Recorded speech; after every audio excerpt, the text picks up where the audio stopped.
తాకట్టులో ఉన్న బంగారాన్ని విడిపించి ఆ రోజు ఆన్లైన్ ధరకే కొంటుంది కొమ్మూరి గోల్డ్. నమస్కారం, నేను మీ జాహ్నవి. మనతో ఉన్నారు లలిత ఉపాసకురాలు, ఆధ్యాత్మికవేత్త నిట్టెల కిరణ్మయ్య గారు. నమస్తే అమ్మా. నమస్కారం అమ్మ. ప్రతి మనిషికి ఏదో ఒక సమస్య ఉంటుంది కదా, మరి సమస్య ఉన్న ప్రతి ఒక్కరు ఇది తొలగిపోతే బాగుంటుంది అనుకుంటారు. అట్లా ఏదైనా స్తోత్రం చదవడం వల్ల ఉన్న ఏ సమస్య అయినా తొలగిపోయే స్తోత్రాలు ఉంటాయంటారా? అద్భుతమైన స్తోత్రం ఉంది. అది మనకి దుర్గా సప్తస్లోకి చండీ పారాయణ అని మొత్తం 13 అధ్యాయాల్లో దాదాపుగా ఒక 4 గంటలు చదివేటువంటి విశేష పారాయణ చెప్తారు.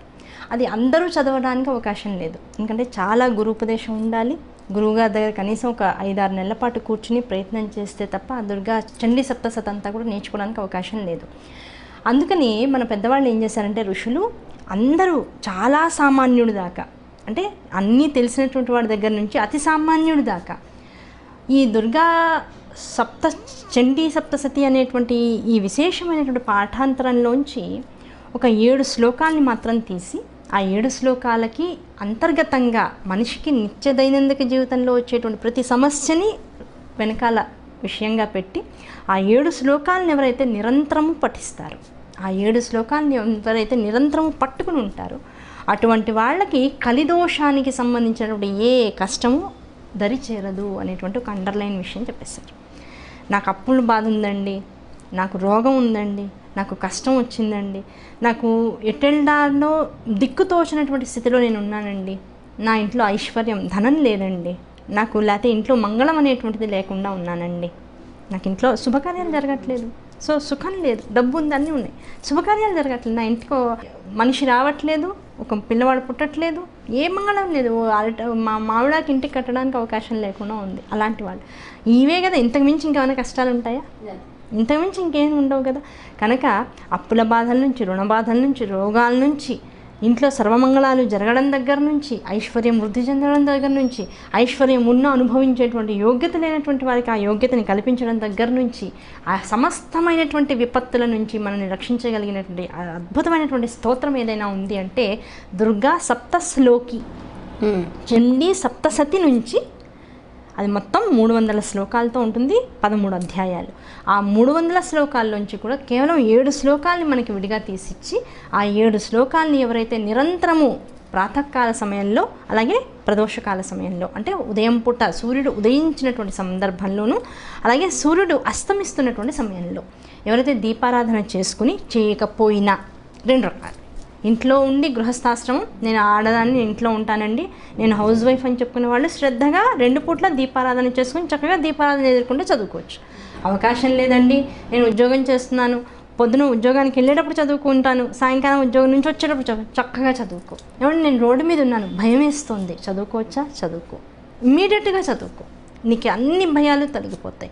అది నోటికి మరి ఎలా వస్తుంది? ఒక వారం రోజుల పాటు ప్రయత్నపూర్వకంగా చదవండి, 7 శ్లోకాలు వచ్చేస్తాయి. అలా విశేషమైనటువంటి ఋషిప్రోక్తమైనటువంటి స్తోత్రం మార్కండేయ ఉవాచతో ఉండేటువంటి అద్భుతమైనటువంటి స్తోత్రం దుర్గా సప్తశ్లోకి 7 శ్లోకాల సమాహారం. దీన్ని ఎవరైతే పట్టుకుంటారో అది ఎలా మొదలవుతుంది? జ్ఞానామపి చేతాంసి దేవి భగవతీ హిస బాలాదా కృష్యమోహాయ మహామాయా ప్రయచ్చసి అనేటువంటి శ్లోకంతో మొదలయ్యి మొత్తం సర్వమంగళ మాంగళ్యే శివే సర్వార్థ సాధకే సర్వమంగళాలని కలిగిస్తూ ఉంటుంది. శరణాగత దీనార్థ పరిత్రాణ పరాయణే సర్వస్యార్తి హరేదేవి నారాయణ నమస్తే. నాకున్నటువంటి సర్వమైనటువంటి కష్టాల నుంచి నన్ను బయటికి లాగేసి, అన్ని ఆర్తులు ఉన్నాయి, నాకు అన్ని కష్టాలు ఉన్నాయి, నీ ముందు శరణు వెళ్తున్నాను, నువ్వు ఇచ్చేటువంటి ఆ శరణుని పట్టుకునేటువంటి అవకాశాన్ని నాకు ఇవ్వు, ఈ కష్టంలోంచి నన్ను బయటికి లాగేసి. ఇలా ఈ స్తోత్రం విశేషంగా జరుగుతూ ఉంటుంది. రోగానశేషాం నపహంసి తుష్టాం రుష్టాతు కామాన్ సకలానభీష్టాన్ త్వామాశ్రితానాం న విపన్నరాణాం త్వామాశ్రిత హ్యాశ్రయతాం ప్రయాంతి.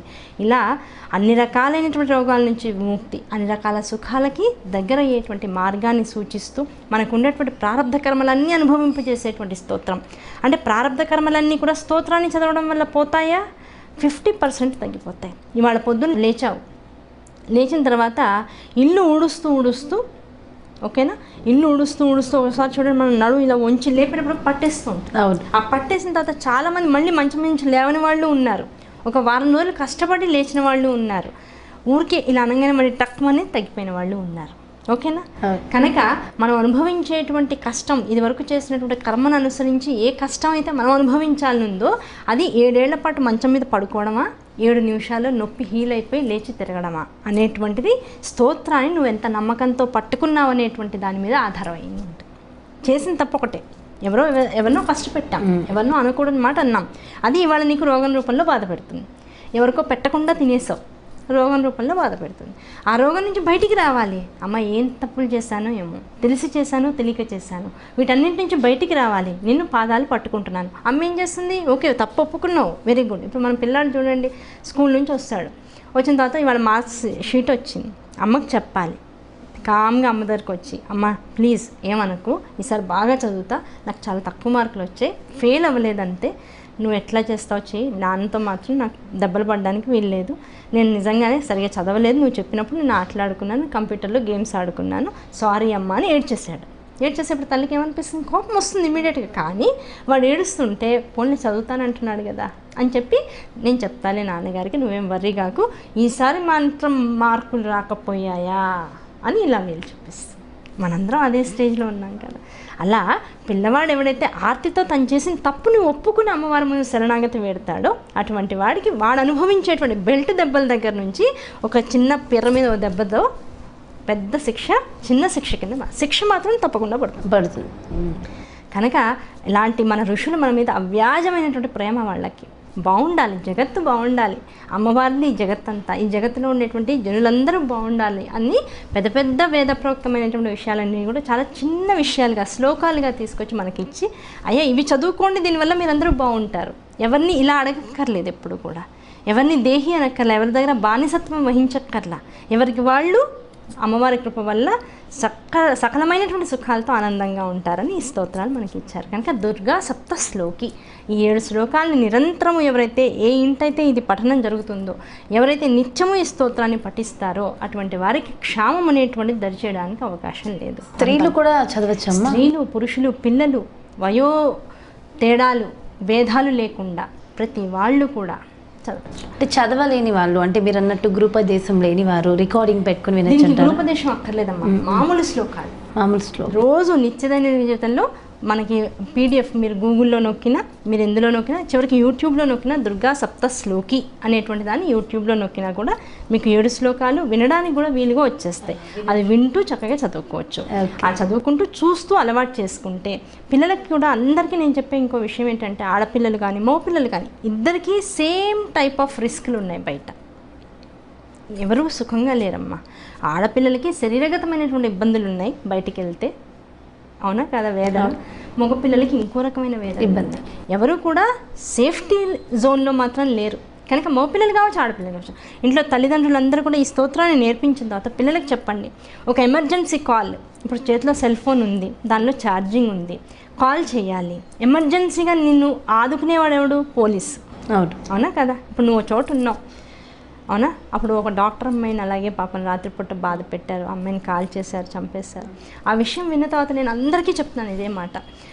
ఎమర్జెన్సీ కాల్, ఒక పోలీసు వ్యాన్కి మనం ఎలా చేసి చేతిలో ఫోన్ ఉంటే, ఆ ఫోన్లో ఛార్జింగ్ ఉంటే, డబ్బులు ఉంటే, చేయగలిగితే చేయాలనే బుద్ధి పుడితే అప్పుడు చేస్తే తప్ప పోలీసులు రారు.